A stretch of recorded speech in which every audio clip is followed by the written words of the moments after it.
जय हिंद मित्रों, आज आप सभी के बीच गोदान का नेक्स्ट पार्ट लेकर आई हूँ।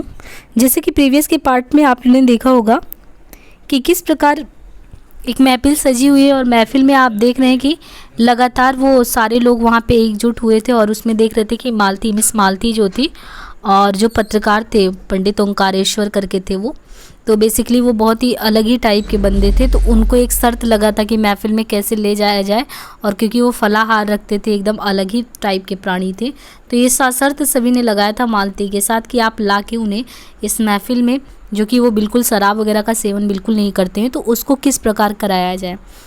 अच्छा, वो उनको लेके आए, उन पे शर्त लगी, सभी लोग लेके आए और उन्होंने जाम अच्छे से लिया भी, बहुत ही मज़े से सारा एंजॉय भी किया। लेकिन वो नशे की हालत में थे, उन्हें कुछ नहीं पता था।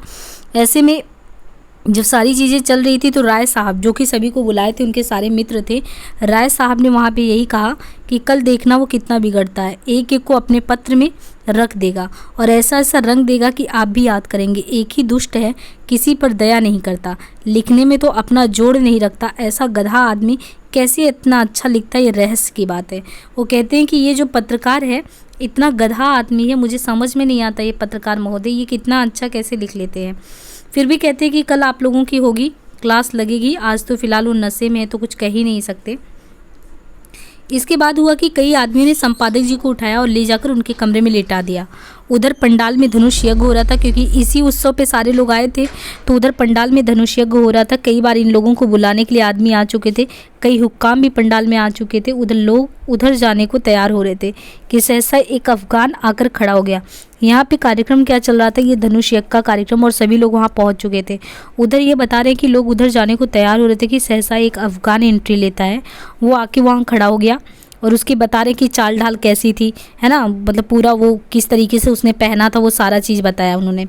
इसके बाद वो जब आया, पहना वगैरह जो भी जैसे था उसका शारीरिक संरचना, वो गरज कर बोलता है कि खबरदार कोई यहाँ से नहीं हिलना, हमारा साथ का आदमी पर डाका पड़ा है, यहाँ का जो सरदार है। तो उसने इन लोगों को धमकाया कि यहाँ का जो सरदार है बेसिकली, तो कह रहे हैं कि हमारे यहाँ पे या हमारा साथ का आदमी पर डाका पड़ा है, यहाँ का जो सरदार है वो हमारा आदमी को लूट लिया है, जो यहाँ का सरदार है वो हमारे आदमी को लूट लिया है।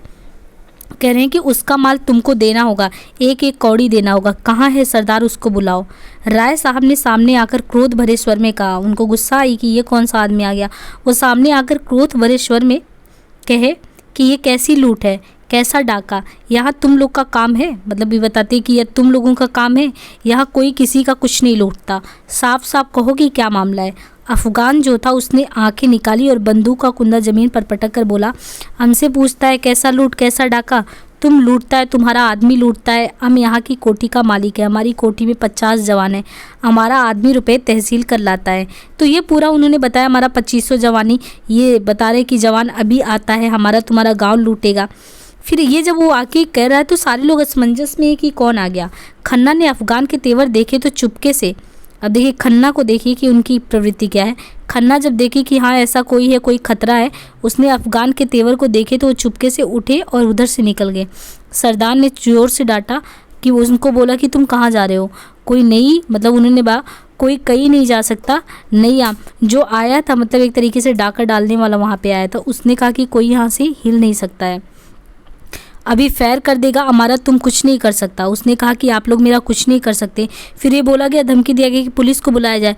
बोले कि पुलिस का आदमी हमारा शकल देखकर भागता है, हमारा अपना काउंसिल है, मतलब वो बता रहे हमारा जैसे काउंसिल टाइप में नहीं होता कि ये लोग काउंसिल की मेंबरी वगैरह, तो इन लोगों को बहुत ज़्यादा गर्व था, तो उसने खुद कहा कि हमारा अपना काउंसिल है, हम उसको खत लिखकर लाट साहब के पास जा सकता है, हम यहाँ से किसी को नहीं जाने देगा। सब लोग तो डर गए कि ये क्या हो गया, 1000 रुपये लूट लिया है, हमारा रुपया नहीं देगा, कह रहे कि हज़ारों रुपये हमारे लूट लिए हैं और अगर वो नहीं देंगे तो हम किसी को जिंदा नहीं छोड़ेंगे। तुम सब आदमी दूसरों के माल को लूट करता है और यहाँ मासूक के साथ शराब पीता है। मिस मालती, उसकी आंख बचाकर कमरे से निकलना चाहिए। ऐसे कमरा है, मान लीजिए कमरे में एक एंट्री किया डाकू, अब मिस मालती मान लीजिए यहाँ पे हैं, उनको लगा कि धीरे से निकल लूँ वरना इसके नज़र पे आऊँ। जैसे ही मिस मालती वहाँ से निकलती हैं, उनकी आंखें बचा के कमरे से निकलती हैं, वह बाज की तरह टूट कर उनके सामने आ खड़ा हुआ और बोला, तुम इन बदमाशों से हमारा माल दिलवाए, नहीं हम तुमको उठा ले जाएगा और अपनी कोठनी में जश्न मनाएगा। बताते अपनी कोठी में जश्न मनाएगा, तुम्हारा हुस्न पर हम आशिक हो गया, या तो हमको 1000 अभी दे दे या तुम हमारे साथ चलना पड़ेगा। तुमको हम नहीं छोड़ेगा, हम तुम्हारा आशिक हो गया, हमारा दिल और जिगर फटा जाता है। अच्छा, ये सारा वो कहते हैं। इस जगह 25 जवान है, इस ज़िला में हमारा 500 जवान है, हमारे कबीले में 10,000 सिपाही। तो सारा गिना देता है कि क्या क्या हम करेंगे। मजलिस पर आतंक छा गया। मिस मालती अपनी चहकना भूल गई। उनको डर लगा कि यार ये सही में ऐसा करेगा। उनका क्या हुआ, होश वगैरह अगर देखेंगे तो मिस मालती का यहाँ पे एक तरीके से उड़ गया। उनको लगा कि अब क्या होगा, वो चहकना भूल गई। पिंडलियाँ काँप रही थी। बेचारे चोट चपेट के भैंसे एक मंजिले बगल में रहते थे। जीने पर चढ़ना उनके लिए सूली पर चढ़ने से कम ना था। गर्मी में भी डर के मारे कमरे में सोते थे। राय साहब को ठकुराई का अभिमान था। वो अपने ही गांव में एक पठान से डर जाना उनके लिए हास्यास्पद बात थी। लेकिन उनकी बंदूक क्या करती, उन्होंने जरा भी अगर ची चपड़ की तो उसकी बंदूक चलेगी तो सबके सब सध जाएंगे उसमें।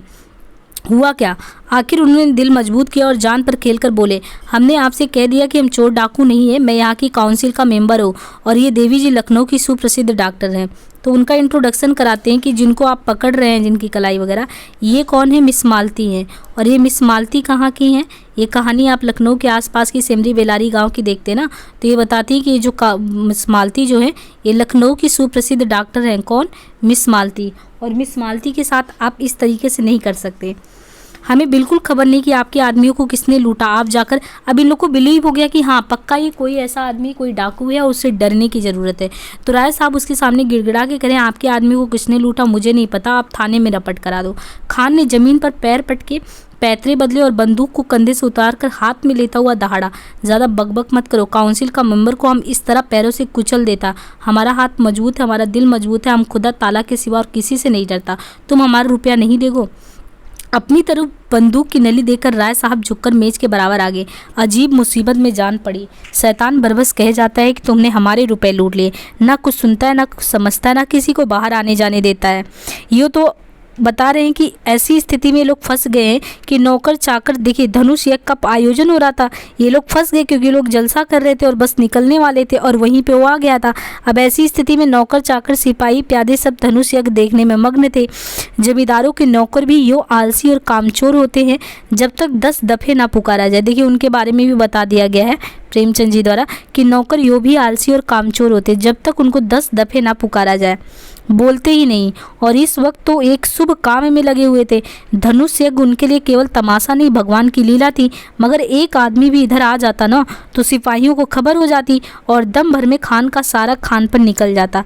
दाढ़ी के एक एक बाल नुच न जाते। कितने गुस्सेवर होते भी तो जल्लाद हैं, न मरने का गम न जीने की खुशी। मिर्जा साहब ने चकित नेत्रों से देखा, क्या बताऊँ, कुछ अक्ल काम नहीं कर रहा है। मैं आज अपना पिस्तौल घर छोड़ कर आया, नहीं मजा चखा देता इसको। खन्ना रोना मुंह बनाकर बोले, कुछ रुपए देकर किसी तरह इस बला को टालिए। राय साहब ने मालती की ओर देखा। देवी जी आपकी क्या सलाह है। मालती का मुखमंडल तमतमा रहा था। बोली, होगा क्या, मेरी इतनी बेइज्जती हो रही है और आप लोग बैठे देख रहे हो। 20 मर्दों के होते हुए एक उजड़ पठान मेरी इतनी दुर्गति कर रहा है और आप लोगों के खून में जरा भी गर्मी नहीं आती। आपको जान इतनी प्यारी है, क्यों एक आदमी बाहर जाकर शोर नहीं मचाता, क्यों आप लोग उस पर झपट कर। अब इनको ललकार नहीं कि मैं इतने, मतलब ये नहीं कि वहाँ पे मस्ती कर रही तो नहीं पता था। अभी ये जब फंस गई तो कह रही हैं कि आप लोगों में इतनी हिम्मत नहीं है, जाके बाहर बोलो। ये सारी चीज़ें वो कहती हैं। कहते नहीं तो बंदूक ही तो चलाएगा, चलाने दो, 1 या 2 की जान ले जाएंगे, कोई दिक्कत तो नहीं है। मगर देवी जी मर जाने को इतना आसान समझती थी और लोग ना समझते थे। कोई आदमी बाहर निकलने को फिर हिम्मत करे और पठान गुस्से में आकर 10-5 फायर कर दे तो कुछ लोग साफ हो जाएंगे। बहुत होगा, पुलिस उसे फांसी दे देगी, वो भी क्या ठीक है। एक बड़े कबीले का सरदार है, उसे फांसी देते हुए सरकार भी सोच विचार करेगी। इन लोगों को विश्वास हो गया कि हाँ पठान ऐसा है, उसकी अच्छी खासी पहुँच है और उसके फांसी वगैरह नहीं हो सकता। बेवकूफ़ी करना नहीं चाहिए। राजनीति के सामने न्याय को कौन पूछता। देखिए ये भी है, ऐसे ही सेंटेंस आपको देखने कि राजनीति के सामने न्याय को कौन पूछता है। हमारे ऊपर उल्टे मुकदमे दायर हो जाएं और दंडकारी पुलिस बिठा दी जाए तो आश्चर्य नहीं। कितने मज़े से हंसी मजाक हो रहा था, अब तक ड्रामा का आनंद उठाते होते इस शैतान ने आकर एक नई विपत्ति खड़ी कर दी। और ऐसा जान पड़ता है कि बिना 2-1 खून किए वो मानेगा नहीं। ऐसी स्थिति में बता रहे कि खन्ना ने मालती को फटकारा, देवी जी आप तो हमें ऐसे लताड़ रही है मानो अपनी प्राण रक्षा करना कोई पाप है। तो मिस्टर खन्ना यहाँ पे अपनी बात बता रहे कि खन्ना साहब कह रहे हैं कि आप तो इस तरीके से ललकार रही जैसे हम लोगों की जान की कोई कीमत ही नहीं है। प्राण का मुंह प्राणी मात्र में होता है और हम लोगों में भी तो है, कोई लज्जा की बात तो नहीं है। आप हमारी जान इतनी समझती ये देखकर मुझे खेद होता है। 1000 का ही तो मामला है, आपके पास मुफ्त के 1000 है, उसे देकर क्यों नहीं विदा कर देती? आप खुद अपनी बेइज्जती करा रही, इसमें हमारा क्या दोष है? राय साहब ने गर्म होकर कहा, अगर इसने देवी जी के हाथ लगाए तो चाहे मेरी लाश यहीं तड़पने लगे, मैं उससे भिड़ जाऊंगा। आखिर वह भी आदमी ही तो है। मिर्जा साहब ने संदेह से सिर हिलाकर कहा, राय साहब आप अभी इन सबों के मिजाज से वाकिफ नहीं, ये फैर करना शुरू करेंगे तो फिर किसी को जिंदा नहीं छोड़ेंगे, इनका निशाना बेखता होता है। मिस्टर तनखा बेचारे आने वाले चुनाव की समस्या सुलझने आए थे, मतलब सुलझाने के लिए 10-5 हज़ार का वारा न्यारा करके घर जाने का स्वप्न देख रहे थे। यहाँ जीवन ही संकट में पड़ गया। बोले सबसे सरल उपाय वही है जो अभी खन्ना जी ने बतलाया। 1000 ही की बात है और रुपए मौजूद हैं, तो आप लोग क्यों इतना सोच विचार करें? मिस मालती ने तनखा को तिरस्कार भरी आंखों से देखा। आप लोग इतने कायर हैं, ये मैं नहीं समझती थी। मैं भी ये नहीं समझता था कि आपको रुपए इतने प्यारे हैं। देखिए हो गया मिस्टर तनखा और इनमें झड़प हो गई।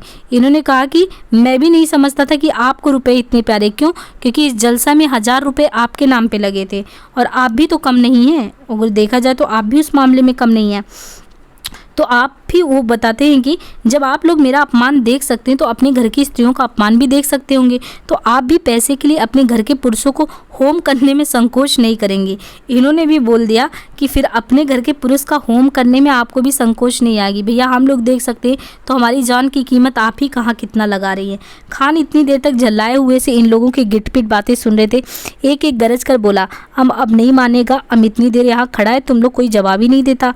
हम तुमको एक लम्हा और देता, अगर तुम रुपए नहीं देता तो हम सीटी बजाएगा और हमारा 25 जवान यहाँ आ जाएगा।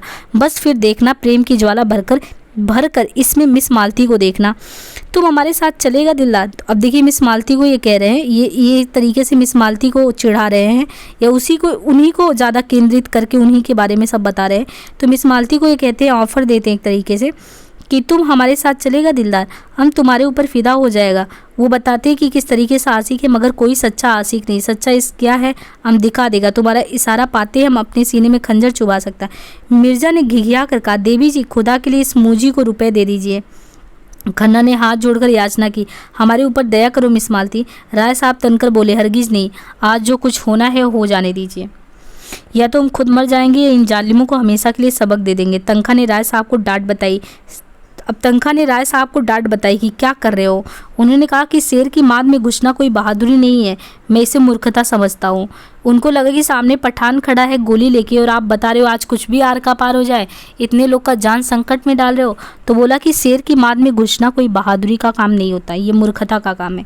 मगर मिस मालती के मनोभाव कुछ और ही थे। खान के लालसी प्रदीप्त नेत्रों ने उन्हें आश्वस्त कर दिया था और अब इस कांड में उन्हें मंचलेपन का आनंद आ रहा था।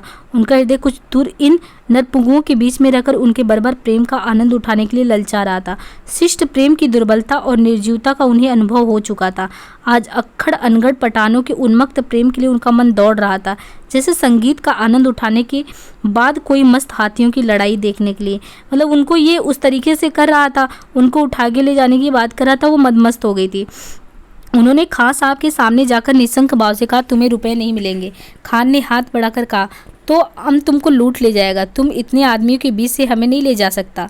तो हम तुमको 1000 आदमियों के बीच से ले जा सकता। अब देखिए उससे कैसे बात ही कर रही है, तुमको जान से हाथ धोना पड़ेगा। तो वो कहते हैं कि नहीं, हाथ कैसे धोना पड़ेगा, हम अपने माशूक के लिए अपने जिस्म का एक एक बोटी नुचवा सकते हैं। उसने मालती का हाथ पकड़कर खींचा। उसी वक्त होरी ने कमरे में कदम रखा। वो राजा जनक का माली बना हुआ था और उसके अभिनय ने देहातियों को हंसाते हंसाते लौटा दिया था। उसने सोचा मालिक अभी तक क्यों नहीं आए, वह भी तो आकर देखे कि देहाती इस काम में कितने कुशल होते हैं। वो बहुत जैसे अब गेट है, गेट से इधर से होरी मान लीजिए प्रवेश कर रहे हैं। होरी ने देखा कि यहाँ पे क्या हो रहा है और जैसे ही होरी ने देखा कि यार ये तो सबके सब संकट में है, जब वो एंट्री की है, कोई वैसे भी नहीं आ रहा था, सब मदमस्त थे, वही आए। उसने सोचा मालिक आए नहीं क्यों, तो वो आए। उनके यार दोस्त भी देखे कैसे मालिक को बुलाया जाता, वह अक्सर अवसर ही खोज रहा था और जे ही मोहलत मिली वो दौड़कर अंदर आया। वो दृश्य देखकर भौचक्का रह गया। सब लोग चुप्पी साधे थरथर कांपते कातर नेत्रों से खान को देख रहे थे और खान मालती को अपनी तरफ खींच रहा था और उसकी सहज बुद्धि ने परिस्थिति का अनुमान कर लिया।